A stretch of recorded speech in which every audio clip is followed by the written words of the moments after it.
డబ్బు, అనారోగ్యం, ఉద్యోగం, వ్యాపారం, అప్పులతో బాధపడుతున్నారా? మీకోసమే లాంచ్ యువర్ ఫ్యూచర్ ప్రోగ్రామ్. నమస్తే ఉషా. నమస్తే రాధా.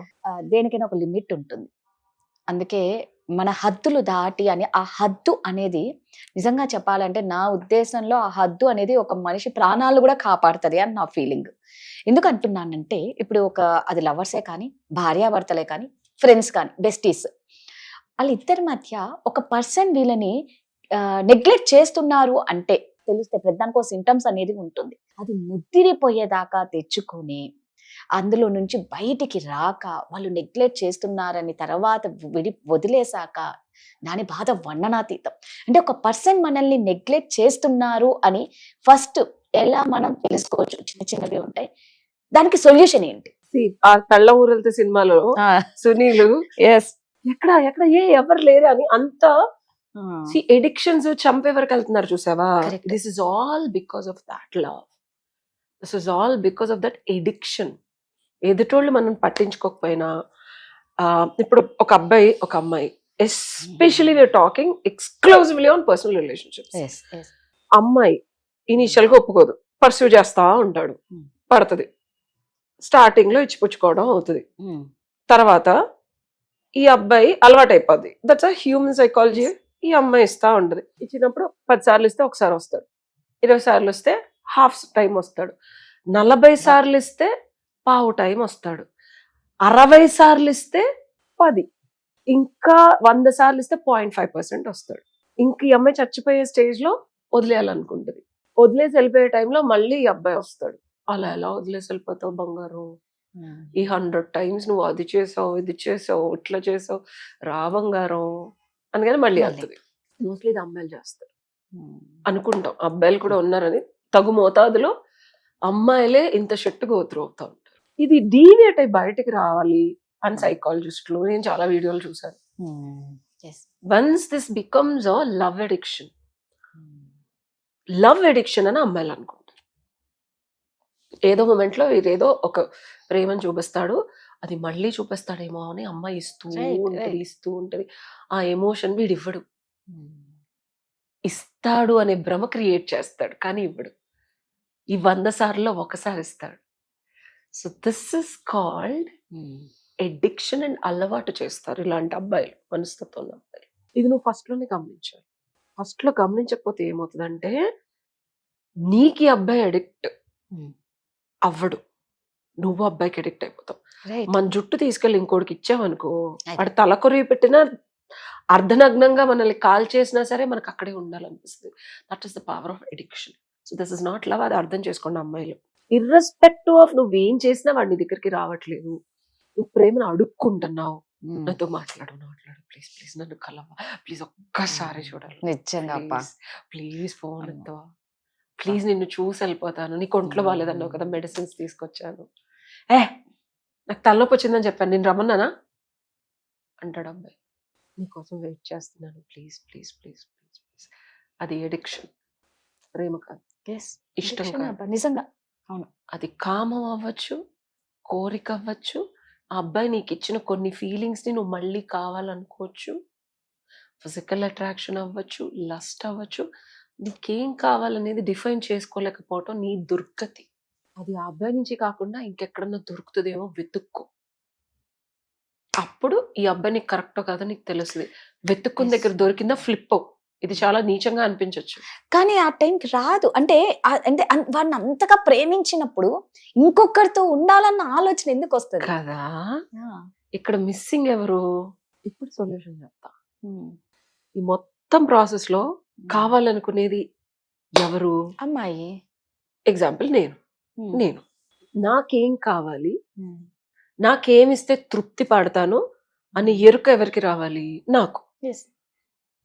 సో ఒక్కసారి నువ్వు ఇచ్చిన ఎనర్జీని, ఇచ్చిన ప్రేమని, ఇచ్చిన వాత్సల్యాన్ని, ఇచ్చిన డబ్బుల్ని, ఇచ్చిన అన్నిటిలో ఒక్కసారి షట్ డౌన్ చేసి నీతో నువ్వు కూర్చో. అన్ని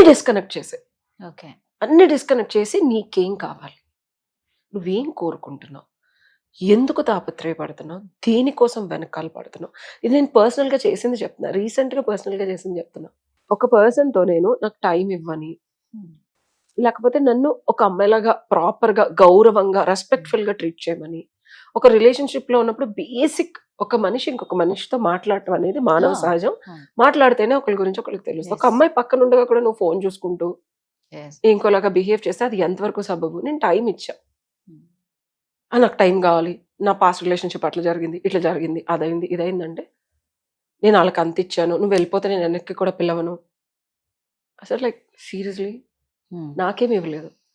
వాళ్ళకి నువ్వు బంగారాలు కొనిచ్చావు, దుబాయ్ ట్రిప్పులు తీసుకెళ్ళావు, బట్టలు కొనిచ్చావు, నువ్వు నాకు ₹1 ఇవ్వలేదు, నువ్వు అసలు టైము స్పెండ్ చేయలేదు, నన్ను ఒక ప్రాపర్ రెస్పెక్ట్ఫుల్ గా మాట్లాడలేదు, నాకు కావాల్సిన నీడ్, వాంట్, డిజైర్ ఏది ఫుల్ఫిల్ చేయలేదు. అయినా నేను నీకు 41 days టైం ఇచ్చా. నేను 40th డే కూర్చొని నేను విత్డ్రా అయ్యి నేను అసలు అబ్బాయితో మాట్లాడటం, అసలు నాకేం కావాలి, నేనేం కోరుకుంటున్నాను ఈ అబ్బాయి నుంచి, అసలు నేను ఎందుకు ఇంత టైం ఇచ్చాను అని నేను వెనక్కి తిరిగి ఆలోచిస్తే దేర్ వర్ సర్టైన్ మూమెంట్స్. ఆ అబ్బాయి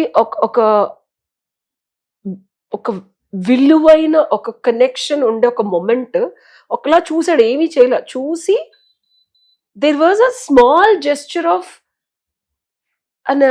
వాటర్ బాటిల్ తెచ్చివడం. ఆ మూమెంట్ నాకు ఏదో కావాలంటే అది ఇచ్చాడు అంతే.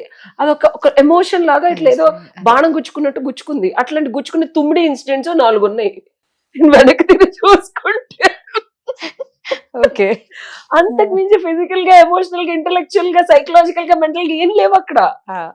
ఓ మై గాడ్, ఈ 4 ఎమోషనల్ థింగ్స్ మళ్ళీ ఇస్తాడేమో అని చెప్పి నేను ఈ చెత్తంతా భరిస్తున్నాను బంగారం. ఓహో, ఆ 4 ఇన్సిడెంట్స్ చూసుకుంటే అది నా పక్కింటి ఫ్రెండ్ కూడా ఇస్తాడు. ఇంట్లో పనామ కూడా ఇస్తుంది. మా పనమ్మాయి అదే అంది, అమ్మాయి నేను కూడా చేస్తాను. ఎందుకు ఇవ్వరబ్బా? ఆ అమ్మాయి చూసి అంది, అమ్మా ఇవి నేను కూడా చేస్తాను కదా, అంతకు మించి ఏంటి. అప్పుడు నేను రియలైజ్ అయింది ఏంటంటే, oh then I withdrew everything back. I looked at myself. ఇది చాలా కష్టం రాధా. ఓకే, మనల్ని మనం డిస్కనెక్ట్ చేయడం అలవాటు అయిపోతాడు మనిషి. అలవాటు అయిపోయిన తర్వాత నువ్వు విత్డ్రా. సో నేను అది ఇమీడియట్ గా మానేయమని చెప్పను, నేను కూడా ఇమీడియట్ గా ఏం మానేలా. Took time. I keep telling, relationship follow అవుతుంది, నా ఎమోషనల్ నీడ్స్ ఫుల్ఫిల్ చేయట్లా, నువ్వు నాతో 5 నిమిషాలు మాట్లాడలా, I'm breaking down and I keep communicating. Communicate చేసిన తర్వాత కూడా ఏంటి నీ గోల, ఏంటి నీతో మాట్లాడేది, ఏముంటది మాట్లాడని, అసలు నువ్వు నన్ను మాట్లాడమని ఎందుకు ఎక్స్పెక్ట్ చేస్తున్నావు అంటే నేను అవాక్కయ్యా. నిన్ను మాట్లాడమని నేను ఎందుకు ఎక్స్పెక్ట్ చేస్తున్నానా? Then what are we doing in a relationship? ఓ ఫ్రెండ్ కూడా అంటే ఈ మాట నన్ను ఎవరు అనలేదు బేసికల్ గా. That was the triggering point. Then I was like shut down. పాప పీసెస్ ఇలా, నువ్వు ఇప్పుడు కనుక షట్ డౌన్ అవ్వలేదు అనుకో, ఎగ్జిట్ ప్లాన్ ఇప్పుడు అదే చెప్తున్నా, అమ్మాయిలు తస్మాత్ జాగ్రత్త. మీకు ఎప్పుడైతే మీకు హిట్టింగ్ పాయింట్ అనే దాన్ని మీరు పట్టించుకోకుండా మళ్ళీ నెక్స్ట్ డే అంతా గొడవపడి నెక్స్ట్ డే వచ్చి మళ్ళీ నార్మల్ గా మాట్లాడితే వెళ్ళకండి. ఒక్క రోజు బ్రేక్ తీసుకోండి, ఇదైతే పాసిబుల్. ఆ రోజు పని పెట్టుకోండో, లేకపోతే ఏదో ఒక అవుట్ ఆఫ్ స్టేషన్ కి వెళ్ళండో, ఏదో ఒక రోజు, ఒక నైట్, ఒక డే, ఒక ఈవినింగ్, ఒక మార్నింగ్ మీతో మీరు ఉండి స్క్రూటినీ చేసుకొని మీకేం కావాలి అనేది కమ్అప్ విత్. మీరు ఏదైతే అబ్బాయి దగ్గర వెతుకుతున్నారో ఆ బ్యాగేజ్ తో రండి. ఓ 4-5 ఉంటాయి, అంతకుమించి ఏమి ఉండదు అక్కడ. ఆ 4-5 కూడా ఎప్పుడో జరుగుంటాయి, అవి జరుగుతాయేమో అని ఆశతో ఉంటారు.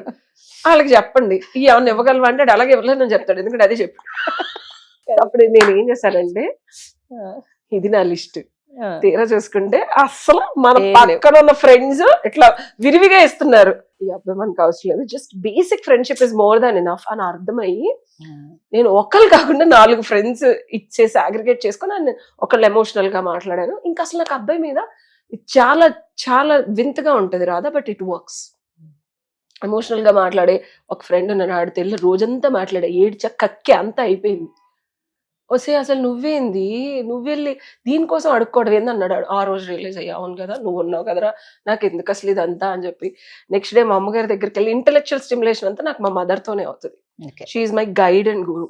మా అమ్మతో మాట్లాడా, అమ్మ ఇదమ్మా అంటే చింతల్లి ఇట్స్ ఓకే, ఇట్ హ్యాపన్స్. ఆ రోజు అది ఫుల్ఫిల్ అయిపోయింది, నేను ఏదైతే కోరుకున్నానో అక్కడ అవ్వలేదు. అలా ఇంకా 2 more అదర్ థింగ్స్ కూడా నేను ఐ సార్టెడ్. నాకు ఇప్పుడు అబ్బాయి మీద ఆ ఫీలు రాదు ఇంకా. ఫైనలీ కెన్ యూ బిలీవ్ నాకు ఎవర్షన్ వచ్చింది. నాకు అబ్బాయిని చూస్తే నువ్వు ఇవ్వలేదో ఆల్రెడీ ఎప్పుడైతే ఫుల్ఫిల్ అయిందో రాదా, ఇది సొల్యూషన్. ఫుల్ఫిల్ చేసుకోకుండా తెలుసు కదా అని మళ్ళీ అబ్బాయి దగ్గరికి వెళ్ళి అడుక్కోకండి. లిటరల్ గా you are begging. Stop being a beggar in love. I'm like seriously telling, నేను గోత్రోయే చెప్తున్నా. అడుక్కునే స్థితి ఒక రిలేషన్షిప్ లో వచ్చిందంటే నీకన్నా రోడ్డు మీద అడుక్కునేది చాలా బెటర్. నిజంగా అడుక్కోవడం ఉంది రిలేషన్షిప్ లో అంటే అది అసలు కరెక్ట్. నువ్వు అన్నదానికి నేను పచ్చిగా చెప్తున్నాను. అవును. ఇగ్నోర్ చేయడం అనేది మనం సొఫిస్టికేటెడ్ గా మాట్లాడుకుంటున్నాం. నిన్ను అడుక్కునేలా చేస్తున్నాడు వాడు, భిక్షగత్తెలాగా ఒక రిలేషన్షిప్ లో అడుక్కున్నావు. When there is no give and take. ఇచ్చి పుచ్చుకోవడం అనేది ఒక అద్భుతమైన ప్రక్రియ. అది ప్రేమలో నువ్వెంత ప్రేమించడం అంటే ప్రేమని మించి మన దగ్గర ఎక్కువైపోయి పక్కన వాళ్ళకి ఇవ్వడం. అవును. ఓకే, అది ఎక్కువై నీకు రావట్లేదు అనుకో, నీకు ఎక్కువ వెళ్ళిపోతుంది అనుకో, నువ్వు అడుక్కుంటున్నావు. అంతే కదా. అవును. So stop begging. ఇది నా పర్సనల్ ఎక్స్పీరియన్స్ తో. దీని సొల్యూషన్ ఏంటంటే మనం అడుక్కునేది ముందు ఏం అడుక్కుంటున్నావు తెలుసుకోవాలి పచ్చిగా. కరెక్ట్. ఈ అడుక్కునేది ఎక్కడ అడుక్కోకుండా వెళ్ళి బెగ్గా అవసరం లేదు. ప్రేమగా నాకు ఇది కావాలని ఎవరితోనో చెప్పినా ఎలా ఫుల్ఫిల్ అయిపోతుంది. రైట్. ఫుల్ఫిల్ చేసుకొని వెళ్ళండి అబ్బాయి దగ్గరికి. ఇది బస్తీ మే సవాల్. మళ్ళీ వెళ్ళు అబ్బాయి దగ్గరికి, ధైర్యంగా వెళ్ళు. నీకు ఎవర్షన్ రాకపోతే నన్ను అడుగు, కామెంట్ లో పెట్టి నేను చెప్తాను నీకు సొల్యూషన్. నువ్వు అడుక్కుంటున్నావంటేనే ఇంకా నిన్ను దిగజార్చుకోవడమే. మనం ఎక్కడ మనల్ని మనం దిగజార్చుకొని బతకాల్సిన అవసరం లేదు. భ్రమ కలిగించుకోకండి. Yes. Thank you. Thank you.